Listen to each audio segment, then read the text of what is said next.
EVM लाने वाला कौन था? राजीव गांधी जी। ठीक है, जब ये 2014 में जीता, आपके जो इससे पहले 4 में जीते, 9 में जीते, तो बहुत बढ़िया लगा। मीठा मीठा खबर लाने वाले आप कहते हैं वोट चोरी हो रही है। एक्चुअली आंकड़े इनको बांग्लादेशी रोहिंग्या जो यहाँ से भाग रहे हैं, अभी कल की भी मैंने न्यूज देखी, बंगाल के अंदर भी रातों रात गांव के गांव खाली करके भाग रहे हैं वो लोग। तो वो लोग फोन करके कह रहे हैं कि आप वोट नहीं दे पाएंगे, आपको अब सत्ता नहीं बनेगी आपकी। राइट, मैं आ गया। जी जनाब, वे समाजवादी को देंगे पहले, नहीं समाजवादी को देंगे, उसके बाद बीजेपी को। हाँ जी, नहीं समाजवादी पाएगा ज्यादा जल्दी। हाँ जी, बोलो समाजवादी। बिहार की बात, क्या कहते, बंगाल की बात करते हैं, यूपी की बात करते हैं, सब जगह की बात करते हैं। हमें यह बताए ना, बिहार में अभी हुआ है, एसआईआर हुआ है ना। हाँ। कितने घुसपैठिए पकड़े गए हैं, कितने घुसपैठिए वहां पर चिन्हित किए गए। अगर अब हमारे अच्छा ये पूछो, ये बताओ तुमने कितनी, रुको यार भाई, तुम सवाल करोगे ना तो डिबेट इज ओपन। तुमने सवाल रोज 6 महीने से यही सवाल पूछ रहे हो कि हमने 18,000 अर्जियां लगाई, 18,000, वही 6 महीने बोल रहे तुम। अब सुनो, मैं तुमसे सवाल पूछ रहा हूँ, तुमने कितने ऑब्जेक्शन इलेक्शन कमीशन में लगाए, ये हमें बताओ। जी भैया जी, मैं आ जाऊंगा।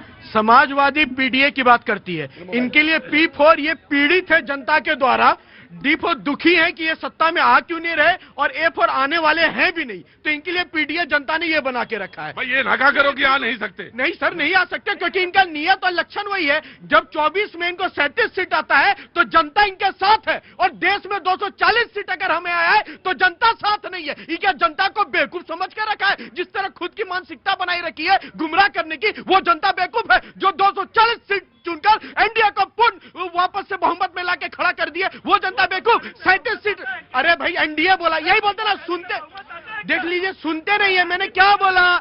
कान में राजनीतिक देखिए, कुछ लोग को आदत है जंपिंग जैक की तरह, जितनी चाबी दीजिएगा उतना ही उछलेगा, वही है समाज। देखिए, मैं अभी एक साथी हमसे सवाल कर रहे थे। पहली बात मैं बता दूं, जीएसटी से पहले जब वैट था और उस पर जीएसटी लागू किया, पहली बात तो जीएसटी ऐसी कई सारी अननेसेसरी चीजों पे किया, किसानों के ट्रैक्टर पे किया, यूरिया पे किया, खाद पे किसने किया? सर सरकार ने किया। कौन सरकार ने? अरे भारतीय जनता पार्टी और एनडीए की सरकार ने किया। और सर बिल्कुल सर, मैं बताता हूँ, सुनिए, मर्सिडीज पे जीएसटी का तो आपकी सरकार, आपका रिकमेंडेशन आपके, और जीएसटी का तो काउंसिल होता है, उसमें आपकी स्टेट गवर्नमेंट के फाइनेंस मिनिस्टर्स होते हैं। सर मैं बता रहा हूँ, सर सुनिए, जीएसटी लगाने के बाद टैक्स कलेक्शन ज्यादा हुई, और जो आप कह रहे हो ना कि पहले इन्फ्लेशन में हमारे देश में आमदनी कितनी थी, आज आमदनी युवाओं की कम हुई है। आज कॉन्ट्रेक्चुअल सिस्टम आया, ठेकेदारी प्रथा आई है। उस वक्त सरकारी नौकरी में 1-1 लाख 90 हजार रुपए लोग तनख्वाह ले रहे थे, आज प्राइवेट में 12 से 15 हजार रुपए ठेकेदार युवाओं का शोषण कर रहा है। आप आमदनी कम हुई है और महंगाई ज्यादा बढ़ी है। आप पूछिए किसी युवा से। रुको, बोले दो, मैं आ गया।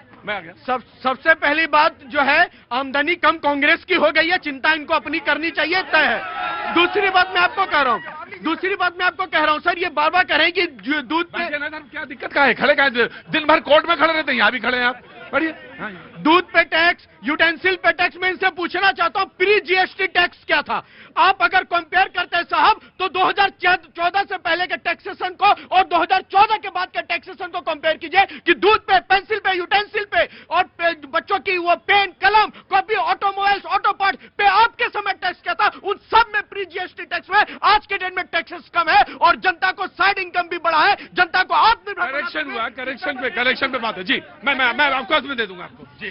बात आप ही का सब्जेक्ट है ये। हाँ जी, बात ये वोट चोरी की कर रहे हैं। बात अगर मुद्दे की ढंग से समझाई जाए तो भी जनता को समझ में आती है, लेकिन वो एक शेर है प्रोफेसर वसीम बरेलवी साहब का कि बात सलीके से कही जाए तो समझ आती है। वो सलीका बहुत जरूरी है, सलीके से कहा करो। तुमको नहीं कह रहे, इनको कह रहे हैं, सलीके से बोला करो। लेकिन जब इन्हीं का घटक दल ममता बनर्जी जी जब बंगाल से कहती है कि अमित शाह की आंखों में दुशासन और दुर्योधन दिखता है। नहीं, मुझे आज तुम्हारी उस बात पर जरूर कहना था, जो रैली में जो कहा गया, ये गलत बात है, बहुत गलत बात है। और वो इतना गलत है जो तुमने बोला स्वाति, मुझे तो उस समय ध्यान आया था कि मैं कहूंगा इस पर कि आप मतलब आप व्यक्ति को नहीं कह रहे, इस देश के प्रधानमंत्री को कह रहे हैं।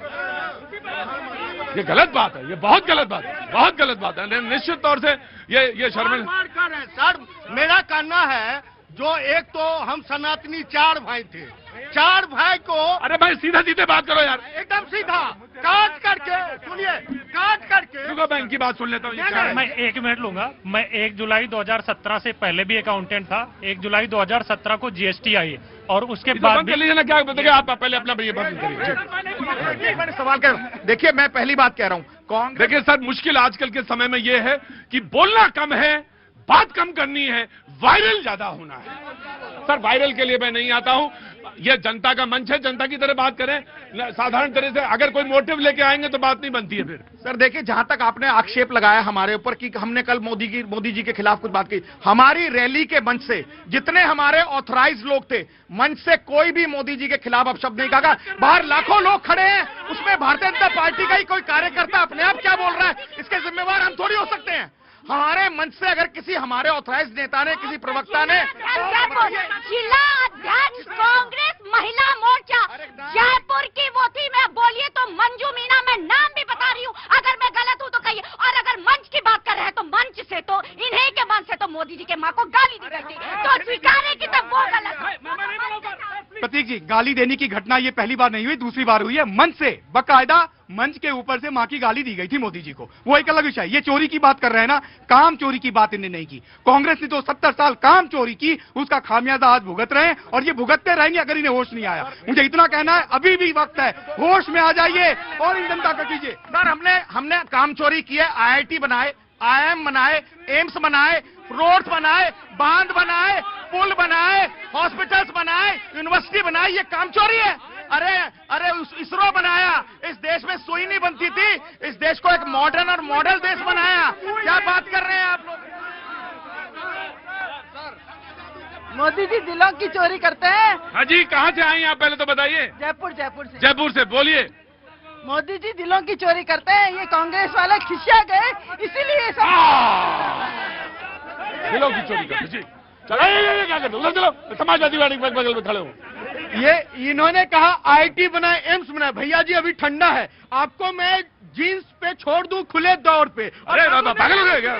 अरे सुनिए, आपको केवल जीन्स पे खोल दूं और बोल दो सलमान खान की तो बॉडी दिखाइए, हमने तो आपको कपड़े दिए। अरे ठंडे में पूरे कपड़े दिए जाते हैं। अर्थात आपको जहां 10 IIT बनाने चाहिए थे, 1 IIT बना के आपने घोटाले किए। जहां 10 एम्स बनाने चाहिए थे, 1 एम्स बना के आपने घोटाले किए। जहां पूरे रोटी देनी चाहिए थे, आधा रोटी जनता को खिलाकर। सर मैं ये कह रहा था, अपनी बात पूरी कर दूं। मैं 1 जुलाई 2017 से पहले भी अकाउंटेंट था और आज भी हूं। बात सुन लेनी चाहिए, बात सुननी चाहिए। हाँ सर 2017 से पहले इतने तरीके के टैक्सेस थे कि एक स्टेट से दूसरे स्टेट में, मैं अकाउंटेंट हूं, मुझे पता था बिलिंग करना, सप्लाई करना इतना चैलेंजेस था। उस टाइम हम इंपोर्ट कर लेते, इजी होता। आज के डेट में जीएसटी पोर्टल इतना इजी है कि छोटा बिजनेसमैन भी उस पर अपना काम कर सकता है। जीएसटी आने के बाद में इतनी लोग कहते हैं व्यापारी जो है परेशान हुआ जीएसटी से, कांग्रेस कहती है। सर मैं कह रहा हूं जीएसटी आने के बाद में इतनी आसानी हो गई, भ्रष्टाचार कम हो गया, सब समझ लो आप, सब कुछ ऑनलाइन है। उसको कौन कहां पे पेड कर रहा है, उसके बिल का कहां पे इनपुट मिल रहा है, कहां पे नहीं मिल रहा, सब पोर्टल पे दिखता है। हर महीने की डेट फिक्स है, 14 तारीख होती है हर महीने की